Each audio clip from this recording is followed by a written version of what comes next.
सभी को नमस्कार। आज हम इस कक्षा में करेंगे घेरंड संहिता से संबंधित कुछ महत्वपूर्ण प्रश्न जो हर बार पूछे जाते हैं योग की जो भी प्रतियोगी परीक्षाएं हैं उनमें। तो आइए शुरुआत करते हैं। तो इसमें जो सबसे पहला क्वेश्चन है, निम्न में से किस क्रिया में गुद्दा द्वारा जल अथवा वायु को खींचा जाता है। तो देखिए कौन सी क्रिया है जिसमें जल अथवा वायु को खींचा जाता है, कौन सी क्रिया। ऑप्शन हमारे पास है धोती क्रिया, ऑप्शन बी वस्ती क्रिया, ऑप्शन सी नेति क्रिया या ऑप्शन डी नौली क्रिया। तो देखिए इसका जो उत्तर रहेगा वस्ती क्रिया। कौन सी क्रिया होती है? वस्ती क्रिया। तो वस्ती क्रिया हमारे पास ऑप्शन है ये। वस्ती क्रिया के द्वारा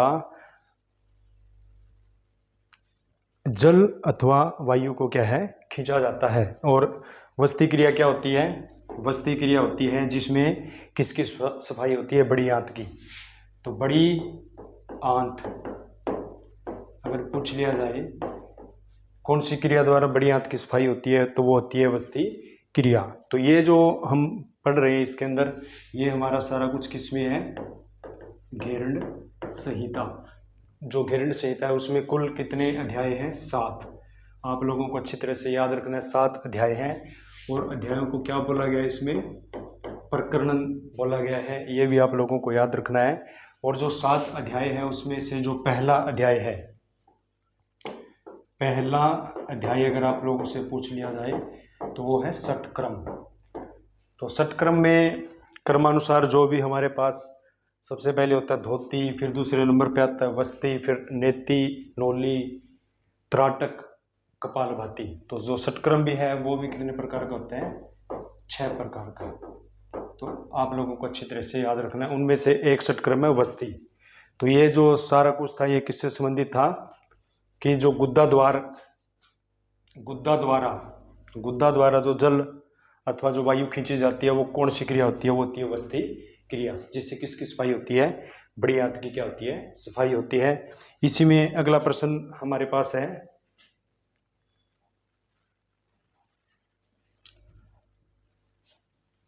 घेरंड संहिता के कौन से अध्याय को क्या बोला जाता है? घेरंड संहिता में प्रकरण बोला जाता है। घेरंड संहिता के कौन से अध्याय के मतलब प्रकरण के कौन से श्लोक में वस्ती क्रिया का वर्णन किया गया है? तो वस्ती क्रिया क्या होती है?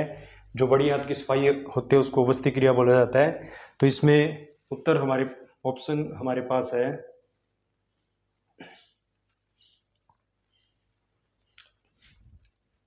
ऑप्शन इसमें दिए गए हैं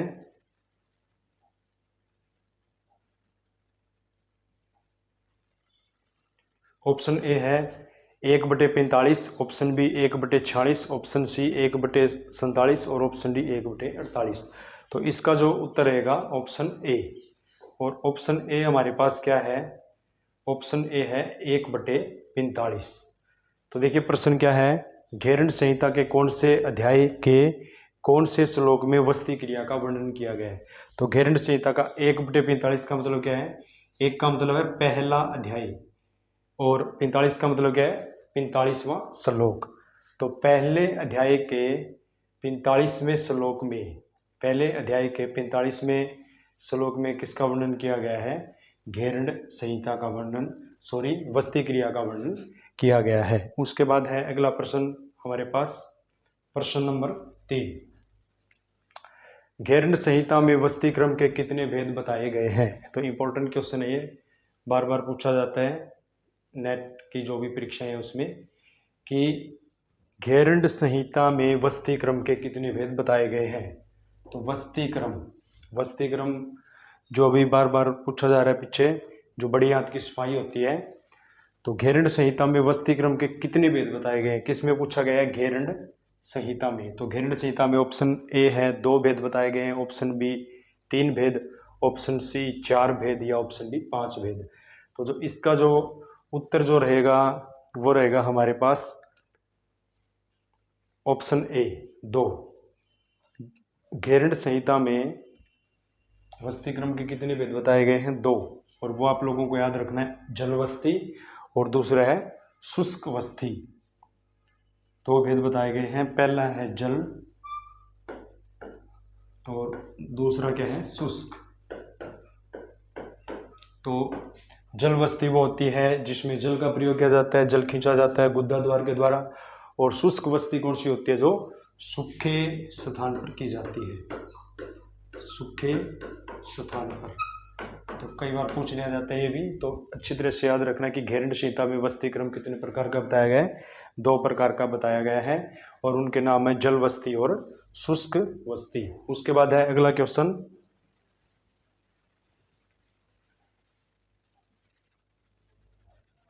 प्रश्न नंबर 4 है, निम्न में से कौन सी क्रिया का अभ्यास भूमि पर सूखे स्थल पर किया जाता है। तो अभी आया था प्रश्न, ये पीछे बताया है अभी कि निम्न में से किसका अभ्यास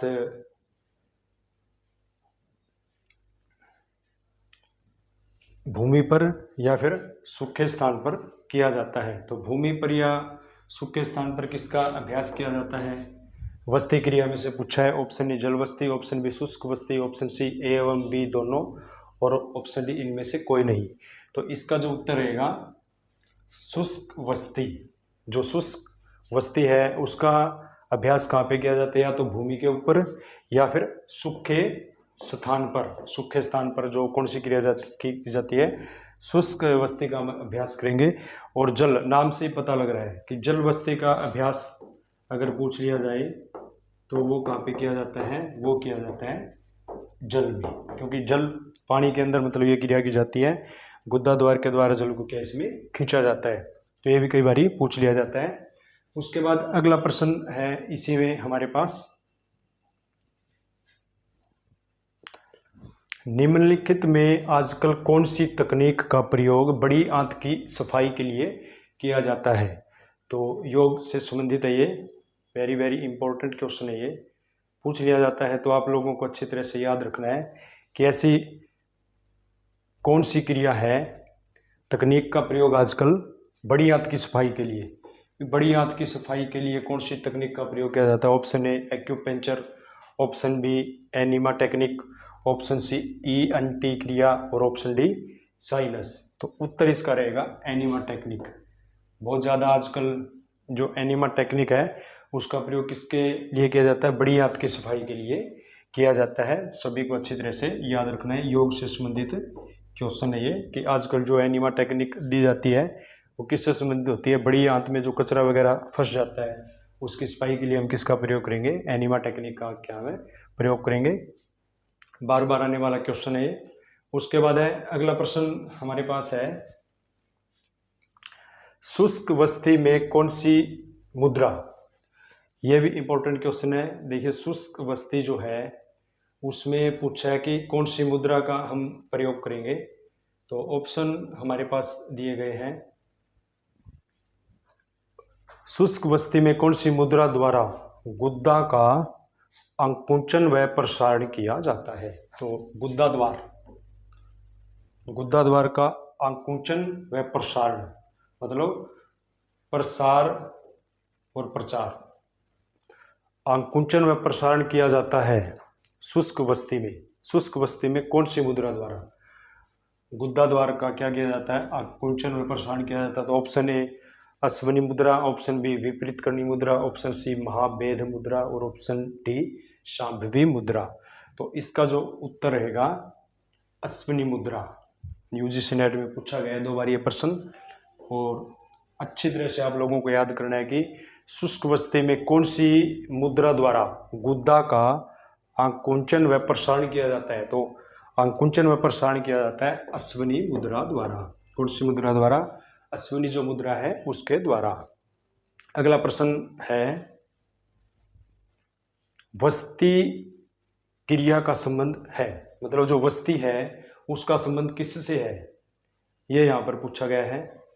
तो ऑप्शन है कि वस्ती जो क्रिया का संबंध किससे है, योग में अमाशय की सफाई से, बड़ी आंत की सफाई से, यकृत की सफाई से, या फिर छोटी आंत की सफाई से। तो बार बार वस्ती का जब भी नाम आता है वह का मतलब होता है बड़ी। तो वस्ती क्रिया का संबंध है बड़ी आंत की सफाई से। वस्ती क्रिया का संबंध किससे है, जो बड़ी आंत की जो सफाई है उससे किसका संबंध है, उससे वस्ती क्रिया का हमारे पास क्या है, संबंध रहेगा। बार बार पूछ लिया जाता है ये, तो इसको आप अच्छी तरह से याद रखेंगे। और वस्ती किसके अंतर्गत आता है ये भी पूछा जाता है, तो वस्ती आता है हमारा षटक्रम के अंतर्गत। किसके अंतर्गत आता है, जो षटक्रम है उसमें सबसे पहले आता है धोती, दूसरे नंबर पे वस्ती, फिर नेति, नोली, पांचवें नंबर पे त्राटक और छठे नंबर पे कपालभाति।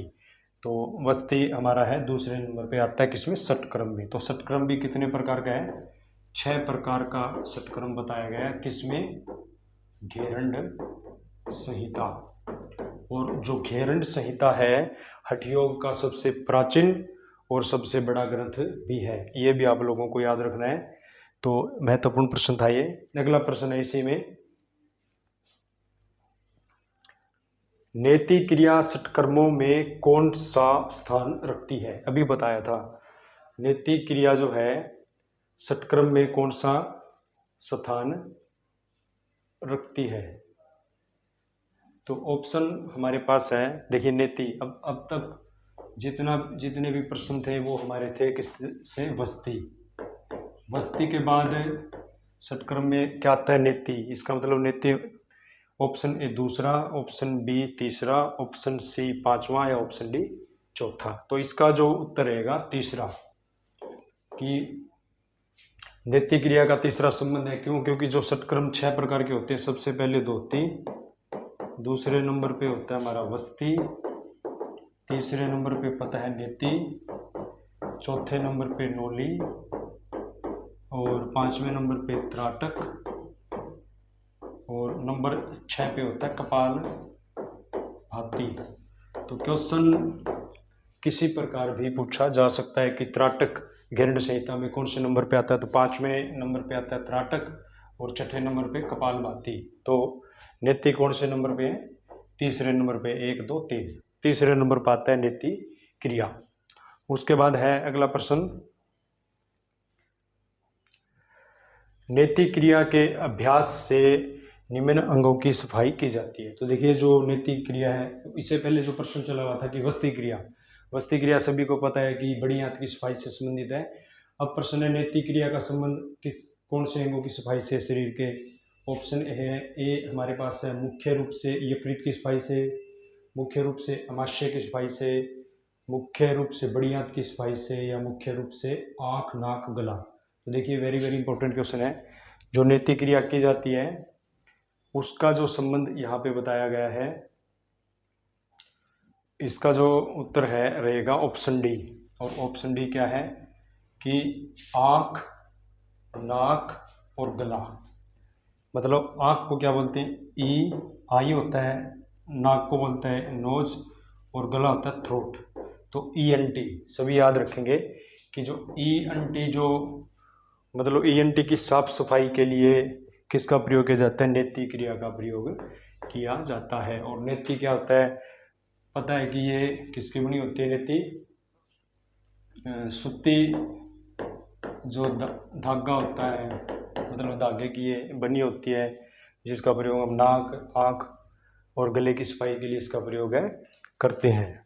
उसके बाद है ये सूत्र नेति। और अगला क्वेश्चन हमारे पास है इसी में, अंतिम क्वेश्चन है ये, घेरंड संहिता के कौन से श्लोक में नेति क्रिया का वर्णन किया गया है। तो नेति क्या होता है, जिसमें ENT नाक, आँख और गले की सफाई की जाती है, उसका वर्णन घेरंड संहिता के कौन से श्लोक में किया गया है। तो ऑप्शन हमारे पास है, ऑप्शन दिए हुए हैं स्क्रीन पे। तो जो सबसे पहला ऑप्शन है कि 1/50 51, 1/51 52, 1/52 53 और 1/49 50। तो उसका उत्तर रहेगा 1/50 और 51। तो 1 का मतलब है पहला अध्याय और 50 51 का मतलब है 50वां और 51वां श्लोक। पहला अध्याय कौन सा है, घेरंड संहिता का षटक्रम, ये भी याद रखना है। तो इसको ऐसे भी बोल सकते हैं कि षटक्रम का जो 50वां और 51वां श्लोक है उसके अंदर किसका वर्णन किया गया है, नेति क्रिया का वर्णन किया गया है। तो ये इस तरह के क्वेश्चन पूछे जाते हैं यूजीसी नेट से संबंधित जो भी परीक्षाएं हैं। तो क्वेश्चन कहीं से भी आ सकता है, तो आप लोग इसको अच्छे ढंग से याद करेंगे कि जो 50वां और 51वां श्लोक है षटक्रम का, मतलब पहला अध्याय कौन सा है, षटक्रम, तो उसमें वर्णन किया गया नीति का, और ये किससे संबंधित है, घेर संहिता से संबंधित है। धन्यवाद।